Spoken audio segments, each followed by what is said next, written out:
Okay, so, at this stage, you've interviewed all the candidates, and, as a body, you,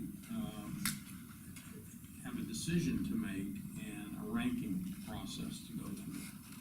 So I have put together a grid here that would allow, and I would suggest, clearly it's up to you all, I would suggest that you rank your top 3 candidates. And then the candidates would be tallied based on first, second, and third as to how each of you rank them. And then the city clerk can go through and tabulate them. I will check them. If there's a tie, then there would be discussion and have to come to some resolution if there's a tie. But that's generally what I would suggest you would do. So, go ahead. Ken, I just want to understand, top 3, 4 and 5 just don't. I don't see the need to, personally, I don't see the need to notify somebody that they came in 5th. Yeah, gotcha. Okay. Yeah. So, let me pass this out. One question. Go ahead. Mr. Rose, is there any value, and there may not be, I'm asking a question, I don't know the answer, any value to discussing this before we rank them as a council, or should we just go right into the ranking? I think, look, that, as a council, that should be your call. There may be something that you bring up that somebody else hasn't thought of before you go into the ranking process. So, And I don't care. Any other thoughts on that? I am naively coming into this, not doing a governmental hire before, but I would always want to hear what other people thought, just in case I didn't ask a really good question. For instance, Mr. Crandall might rank somebody number 1 because of his answer to this one question, and I wasn't even smart enough to ask the question, let alone know what the answer was. That's kind of like. So, that's where I come from, but I defer to. Yeah, I'm deferring though. I'd say I'm ready to vote or talk, either one. If someone is really interested in discussing. I'm ready to vote. I would agree, at least until we significantly narrow the field, to just vote, narrow the Yeah, field. vote, Then and there then might be we some can talk. discussion. Doing the grid first is what. that's what I had suggested to the mayor, but clearly it's your choice. Now, I like that. Gwen, if you pass those out, I think simply, if you put in, 1, 2, and 3, that'll suffice, and then Gwen can go through and tabulate them, and One being the high, the number 1. yeah, number 1 being your number 1 candidate, top of the heap. Mr. Bloom, I have a question about the employment contract. Ask it now, or? Go right ahead. Section 8A in the employment agreement says that the interim must live within the corporate limits of Mount Dora. I can see why we would want a permanent city manager for that, but I'm not sure why an interim has to be inside Mount Dora, and I would recommend or suggest to council that that living in the county would be fine, and maybe as long as it was within 20 miles or so. It's your call. So, I mean, I just didn't know if that was in there as a matter of course or pulled from the. That document, it was used the last time we went through this process, and it can be modified in any way, shape, or form that is rational. Okay, I just wanted to sort of get that on the table. From my perspective, I would tend to agree. I don't think they should live in Sanford and have to commute every day, but if they had a home that was rural home just outside of the city, as an interim, not as a manager, but as the interim manager, I have no problem with them living close, but it doesn't have to be in the city. we do just, strike that one provision out of there then, and how's that work, temporary residence, just, A, You that know- portion A would just be struck out. If I could make a suggestion, Sure, you know, I would pick somebody first. Okay, And then as you get into the process of looking at the employment agreement, there's gonna have to be a dialogue, and I would suggest that it be between the candidate and the city attorney, if you will, or the city attorney, and I can discuss it based on what you as a council feel the parameters should be, but, I think we're putting the cart before the. okay, so bottom line, cause I know, part of the process, I know I'd probably be part of that, the agreement process and working these things out, so, so whatever we do in an agreement, then at that point, bring back, that'll be Has to be applied then. approved by council, So- hopefully it gets approved at the March second meeting, and March first. First one, Yeah. first, right, so, okay, so that, okay, that's good, so that, so we have that provision there, so we don't have to do anything special. No, you don't even have to bring it, address it now. Any other question, procedural questions, anything, anybody? We already voted. No, we have. Wait a second. No, no, no.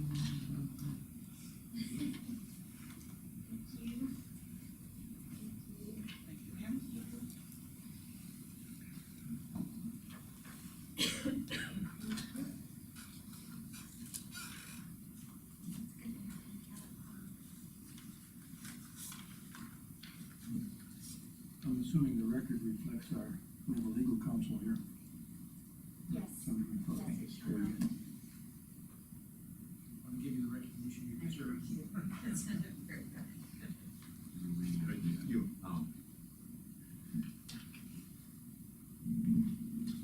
I didn't know how long the exam was.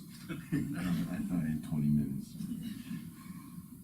No, the clock wasn't on here, for that 40-minute clock wasn't on here, so. Take your time, though, take your time. Mr. Mayor, do you wanna take a 5-minute break or so while they tabulate this stuff and let them get their? Stretch legs and again, and, hey, you'll be happy. I'm not, I didn't have it. Oh, you better go get mine.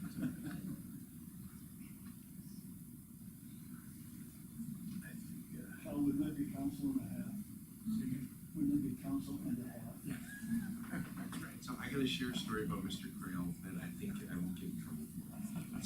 So yesterday, we're all walking around and the room set up where the candidates. And so all of us council members had to go from room to room to room to room to room.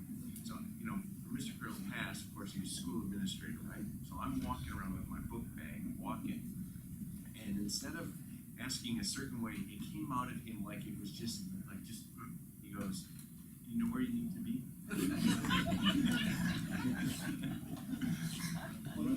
And he didn't say, you know, young man or gal or. When I was in high school, I would have taken him into detention for that. our principal, Mr. Beatty, a former industrial arts teacher, had one finger cut off his nose. And he would see you in the hallway, and he saw me a lot, and he would say, hey, where are you supposed to be? And we'd go running to wherever. At least he didn't ask him for his hall pass. I'm assuming this is not outside. I don't think there's anybody out there now.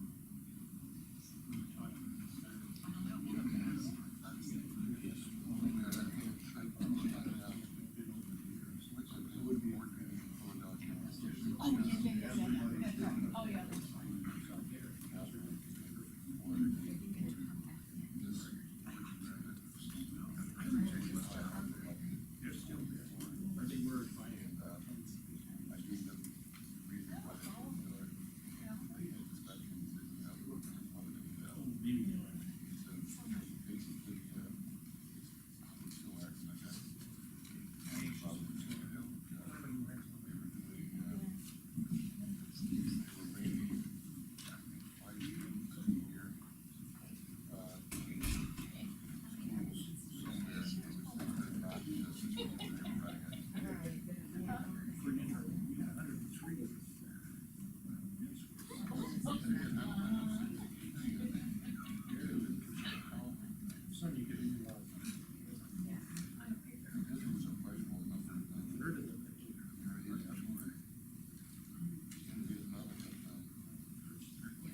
Yes,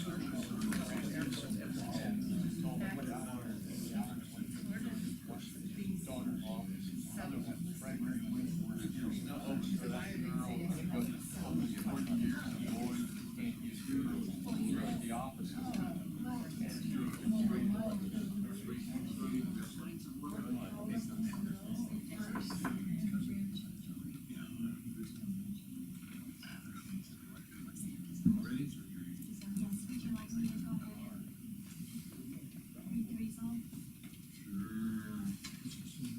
Okay. With the most votes overall, Mr. Lineback came in number one. Mr. Raven would be your number two choice, and Mr. Cottrell would be number three.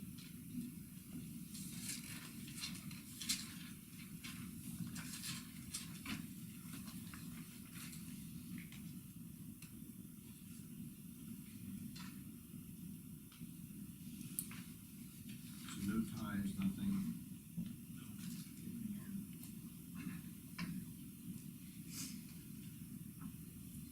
Okay, I'm gonna open up the floor and let's start some discussion then. I'll weigh in first if somebody's gotta do it. Somebody's gotta do it. Go ahead. I think those three top choices, before I begin, I want to just confirm there's no, sound outside the room. No, sir, there's no speaker in the hallway. Thank you.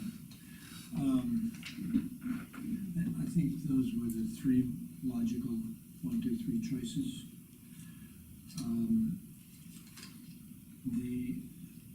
My comments, just to take them one at a time, Cottrell is, to me, is obviously the most seasoned of them all. I ranked him as honest and direct, didn't necessarily give answers, just to suck up to the council, to use a term. He had great state government, intergovernmental policy development experience, so I was impressed with his experience from the top, at the state level, the county level, and the city level, because he sounds like he's been there, done that in all those cases. Except for the one experience where he had the integrity to say, well, I don't want, in this one town, I forget which one, he was there 2 months, he stepped up and had apparently one council member or more than one or whatever it was, somebody wanted to get involved in his management, and he said no.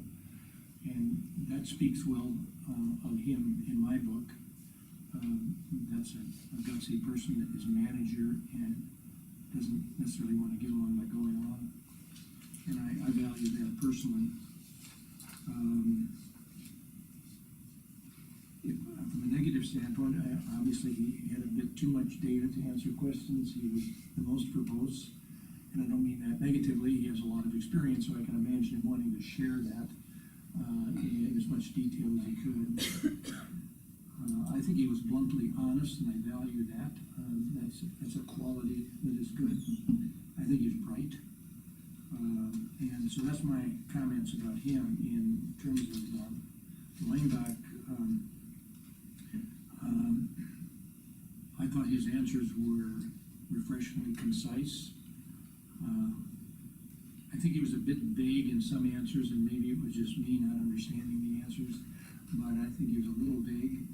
I could certainly support him as well. He came out number one. I liked his team building annually concept. That's just a wonderful thing for any council or board to do. Those boards I've served on, and many of you have done the same thing. They have annual team building efforts that are very successful. It creates cohesiveness, and I think regardless of who's selected, I like that idea coming out of the chute. Plus, I think from his standpoint, I like the idea that he was not sure he wanted to be the manager. This is an interim manager position, and he would probably serve very, very well in that position without having a vested, at least in the time being, having a vested interest in, I wanna feather my own nest for the future. So that creates a neutrality to me that has a great value. With regard to Mr. Raven, I had taken the time to contact people that do management outside of this state, whether it was Mr. Slavin or not, doesn't make any difference. I contacted those that know these people to try to get their general feedback, and among all of those, my contact had the least amount of, was least impressed with Mr. Raven. And I don't say that as a negative to him personally, it's just that, the experiences that this contact was aware of, was that he did not come across to staff as supportive of staff. In his word, he can throw staff under the bus, end quote, and I think that's not a quality that among the three that it was the most impressive to me. He could certainly do the job. He has the quality to do that. And I think that the contact said that he had been terminated frequently in his previous jobs. And so that's why at least the first two that I talked about, Mr. Cottrell and Mr. Leinbach, seemed to me to be the cream that rose to the top. I can go with either one of those. I would probably not want to support Mr. Raven. Those are my comments, Mayor. Thank you. Okay, great. We're going you to start the ball rolling very nicely. Thank you very much for those comments. Shane, Mike, thank you. Okay, that was a compliment. Ms. Rich. Mr. Robson, I agree with you 100%. I mean, I don't need to say the same things you did, but I came to the same conclusions.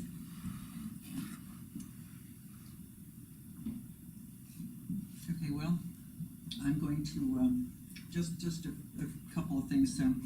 Mr. Leinbach was my first choice, and one of the main reasons was that his honesty in saying, no, I really, I'm semi-retired, and this is, I'm looking at, this is a short-term gig. I also think he brings neutrality with him, and I think that's an excellent idea. I believe both Mr. Raven and Mr. Leinbach talked about workshops, goal setting, annual kind of, I guess, goal setting, and I like that idea. I like Mr. Cottrell very much for his honesty and the fact that he'd had some, he had some difficult situations and was very honest about how well they worked and well they didn't. But I'm happy with the ranking. I don't have any major issues there. I'll just write a quick comment on Mr. Lineback and my experience yesterday. And there is a difference in between private conversations and public conversations, and it's very noticeable with the candidates. I think today, from what we can see, I think at least I was able to see. And I ranked yesterday in my preliminary that I did in my online yesterday. I gave him the comments I made on him yesterday was, Which you might tell us. oh, I'm sorry, Kim. Kim on. And was the great bar experience, excellent communicator, and I got the impression from talking with him yesterday, he can kind of bridge the transition that we need to have as a city council right now, going into what we're going to be going into, and balance the needs of the community at the same time. And I think the other thing today that which I didn't ask yesterday, and I guess my bad on that one, was about are you going to go on? Do you want to be part of the process in the future? And I think with his honesty today on that he wants to stay and be a kind of retired kind of person, semi-retirement, help this community. I think that takes the pressure off of a person on interim wanting to do a job and do a good job, and they can concentrate on that, doing that. right job for us, and not worrying about auditioning for the future, so I think that's a good quality at that point too, so that's, my thought process kind of stayed the same with him over the time, so let's let that stay. I was happy with the decision. I think all the candidates had a vast amount of experience, and I was looking for someone with longevity with the jobs. You know, was in one city for 5, 7 years, something like that, and also the enterprise funds and the experience with that, because this is unique.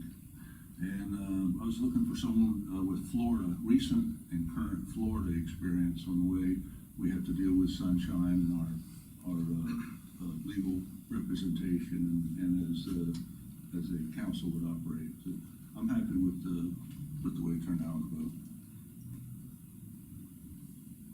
Any other? I guess my comments are that, I like that the ranking, or the top ranking candidate. I guess, I look at, I don't know what you would say, it's not an oil and vinegar thing, but when you, what the, us as cooks, maybe, I'm trying to give an easy analogy, is that there's something missing that we don't quite have. And I saw Mr. Leinbach as a calming, respectful, professional influence that could help take this council to, and our city, not just this council, but our city, to a nice place in the interim, and I just felt very comfortable ranking him number 1. My other numbers, I wasn't as comfortable with, so I guess that helped me say that I felt him to be my strongest candidate. And I guess I have a question, and I'm very comfortable with the rankings as well. Was there a pretty good separation between number 1 and number 2? Yeah.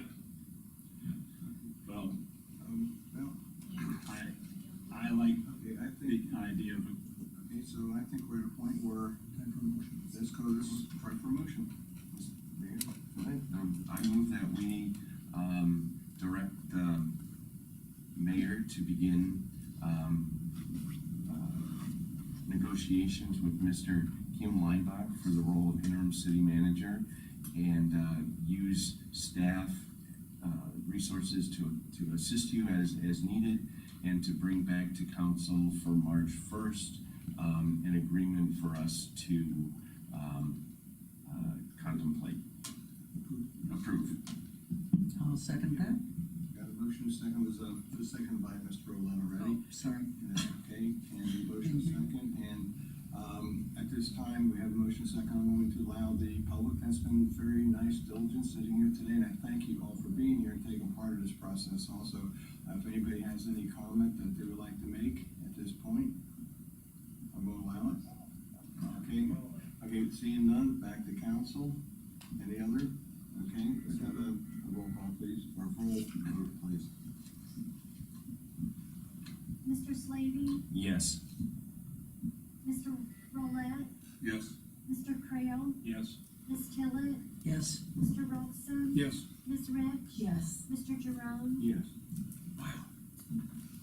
That is great, thank you. Just one other thing, Mr. Mayor. Yes. It didn't bother me at all that he couldn't start until the 12th. That's a family matter, that's an important thing. We will be fine. We have a deputy city manager, Yes. there's no. That is a zero problem. Absolutely. Yes. Okay, great, thank you all council for your being great. I think Mr. Bloom and his team did a great job of getting this. Well done, Ken. Well done. Move adjourned. Okay, thank you, we're adjourned. Nah, we're good. I think it's